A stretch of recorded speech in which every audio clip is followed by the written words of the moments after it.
ෆ්ලෑෂින් එක නැත්තම් මෙහෙමයි තියෙන්නේ. ෆ්ලෑෂ් එක කියලා බලන්න මචං. ක්වොලිටියක් එන්නේ. එතකොට තමයි ක්වොලිටියක් එන්නේ අර. මේ වඩිම්බුව විතරක් දෙමුත් අර සීට් එකේ නැති පේනවා අර. අපි කපලා තියෙන්නේ. මේ මෝල්ඩින් එක දෙමුත් තමයි ෆ්ලෑෂින් එක දෙමුත් තමයි අර ක්වොලිටියක් එන්නේ ලස්සන. මේවා ගෙදර එහෙම try කරන්න එපා. අල්ලපන් මචං කෙච්.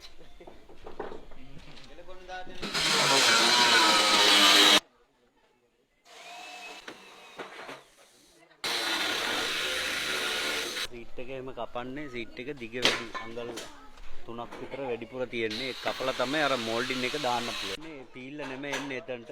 මෝල්ඩින් එකක් එන්නේ ෆ්ලෑෂින් එකක් එන්නේ ඒක. බඩිම්බුව දාලා තමයි ඒකට උඩින් ෆ්ලෑෂින් එක එන්නේ.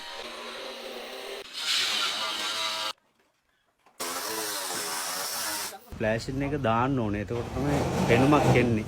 ලස්සන ක්වොලිටියක් එන්නේ එතකොට.